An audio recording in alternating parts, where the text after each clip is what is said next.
Telangana CM Revanth Reddy మాట్లాడుతున్నారు. Live లో చూద్దాం.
పాదయాత్రనే ఆనాడు వైఎస్ఆర్ గారి పాదయాత్ర 2004లో కాంగ్రెస్ ను రాష్ట్రంలో కేంద్రంలో అధికారంలోకి తీసుకొస్తే ఈనాడు కన్యాకుమారి నుంచి కశ్మీర్ వరకు రాహుల్ గాంధీ గారు చేసిన పాదయాత్ర అటు కర్ణాటకలో ఇటు తెలంగాణలో హిమాచల్లో రాష్ట్ర ప్రభుత్వాలను తేవడమే కాకుండా కేంద్రంలో ప్రధాన ప్రతిపక్షంగా 100 సీట్లను సాధించి మొన్నటి పార్లమెంట్ సమావేశాలలో నరేంద్ర మోడీ పాశవిక విధానాలను రాహుల్ గాంధీ గారు ఏ విధంగా ఎదుర్కొన్నారో మనం అందరం చూసినాం. ఈ రోజు రాహుల్ గాంధీ గారు ప్రధాన ప్రతిపక్ష నాయకుడిగా రాణిస్తుంటే ఆ సన్నివేశం చూసిన ప్రతి ఒక్క వైఎస్ఆర్ అభిమానులకు ఈ దేశ ప్రధానమంత్రికి ఒక అడుగు దూరంలో మన నాయకుడు రాహుల్ గాంధీ గారు ఉన్నారన్న సంగతి ప్రతి ఒక్కరికి స్ఫూర్తినిచ్చే విధంగా స్ఫురించే విధంగా ఈ రోజు కార్యక్రమాలు చేపడుతున్నాం. ఖచ్చితంగా వైఎస్ రాజశేఖర రెడ్డి గారి ఆశయం ఆలోచన ఏదైతే ఉన్నదో రాహుల్ గాంధీ గారిని ప్రధానమంత్రిని చేస్తేనే పేదలకు సంక్షేమం అందుతుంది, ఈ దేశం అభివృద్ధి చెందుతుంది, ఈ దేశంలో ఉన్న నిరుద్యోగ యువతి యువకులకు ఉద్యోగ ఉపాధి అవకాశాలు వస్తాయని ఏదైతే ఉన్నదో ఆ స్ఫూర్తితోని మనందరం కలిసికట్టుగా పనిచేసి రాహుల్ గాంధీ గారిని దేశ ప్రధానమంత్రిగా చేసే బాధ్యత రాజశేఖర రెడ్డి గారు 75వ జన్మదిన సందర్భంగా మనందరం కూడా ఈ రోజు ప్రతిజ్ఞ పూనాల్సిన అవసరం ఉన్నది.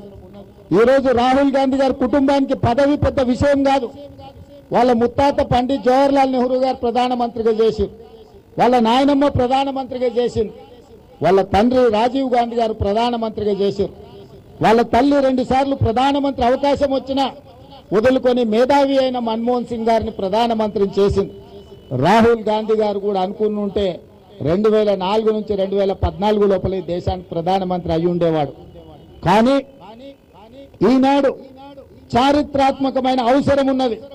రాహుల్ గాంధీ గారి లాంటి బలమైన నాయకుడు పాదయాత్రలో ప్రజల నుంచి తెలుసుకున్న సమస్యలు, ఆ సమస్యల పరిష్కారానికి ప్రజల మధ్యలో ఉండే రాహుల్ గాంధీ గారు ప్రధానమంత్రిగా బాధ్యతలు చేపట్టాలి. అందుకే డాక్టర్ వైఎస్ఆర్ స్ఫూర్తిగా వారిచ్చిన సందేశాన్ని తీసుకొని మనమందరం కష్టపడాలి, రాహుల్ గాంధీ గారికి అండగా నిలబడాలి. ఈ రోజు ఎవరైతే రాహుల్ గాంధీ గారిని ప్రధానమంత్రిని చేయడానికి పూనుకుంటారో, ఎవరైతే ఆ దిశగా అడుగులు వేస్తారో వారే నిజమైన వైఎస్ఆర్ వారసులు, వారే నిజమైన వైఎస్ఆర్ గారి ఆశయాలను కొనసాగించే వాళ్ళు. అట్లా కాకుండా ఆ విధానానికి వ్యతిరేకంగా ఎవరు ప్రయత్నం చేసినా వారు వైఎస్ఆర్ వ్యతిరేకులే అని చెప్పి మనం భావించవలసిన అవసరం ఉన్నది.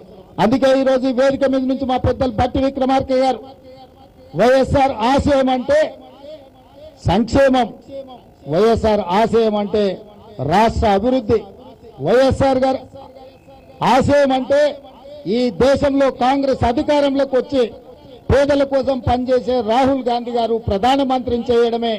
ఆ ఆశయ దిశగా అందరినీ కాంగ్రెస్ పార్టీలోకి రావాలి, మనందరం కలిసికట్టుగా నిలబడాలి, మనందరం ఈ దేశాన్ని బలోపేతం చేయడానికి పనిచేయాలని మా ఉప ముఖ్యమంత్రి గారు ఏదైతే పిలుపిచ్చిండ్రో 100% వారితో నేను ఏకీభవిస్తున్నా.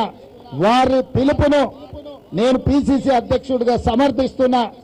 ఈ 3 సంవత్సరాలు 2021 జూలై 7 తారీఖు నాడు పిసిసి అధ్యక్షుడు ఇదే మెట్ల మీద నేను బాధ్యత తీసుకున్నా. నిన్నటికి సరిగ్గా 3 సంవత్సరాలు పూర్తి చేసుకున్నాం.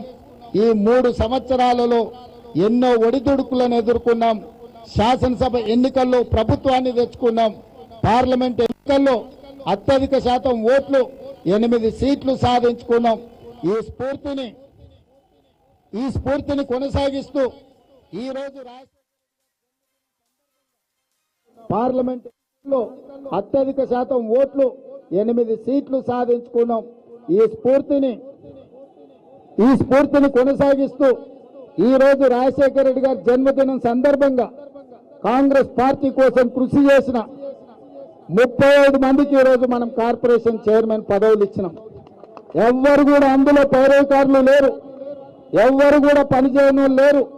ఎస్సీ, ఎస్టీ, మైనారిటీ, ఫిషర్మెన్ ఇట్లా వివిధ ఫ్రంటల్ ఆర్గనైజేషన్లకు పనిచేసిన వాళ్ళు, జిల్లా పార్టీ అధ్యక్షులు, మొన్నటి ఎన్నికలలో ఏదైనా సందర్భంలో టికెట్లు ఇవ్వలేని పరిస్థితి ఉంటే త్యాగం చేసిన వాళ్ళందరికీ ఈ రోజు రాజశేఖర రెడ్డి గారి జన్మదినం సందర్భంగా 35 కార్పొరేషన్లకు చైర్మన్లుగా ఈ రోజు వాళ్లకు మనం జీవోలు ఇవ్వడం జరిగింది. అంటే కష్టపడ్డ కార్యకర్తను కాపాడుకోవాలన్న ఆలోచన, హక్కును చేర్చుకొని అధికారంలో వాళ్ళని భాగస్వాములను చేయాలన్న ఆలోచన, స్ఫూర్తి వైఎస్ఆర్ నుంచి పొందిందే. ఆ స్ఫూర్తిలో భాగంగా ఈ రోజు పార్టీ కార్యకర్తలు కార్పొరేషన్ చైర్మన్లు అయినరు. ఈ వేదిక మీద నుంచి రాజశేఖర రెడ్డి గారు స్ఫూర్తిగా కార్యకర్తలకు నాది ఒకే మాట, మీ కార్యకర్తలను కాపాడుకున్నప్పుడు ఈ పార్టీ బలంగా ఉంటుంది, ఈ పార్టీ అధికారంలో ఉంటుంది. ఈ పార్టీ కార్యకర్తలను కాపాడుకునే విధంగా ముందుకెళ్తామని తెలియజేస్తూ మీ అందరి దగ్గర సెలవు తీసుకుంటున్నా. ధన్యవాదాలు మిత్రులారా, అందరికీ ధన్యవాదములు.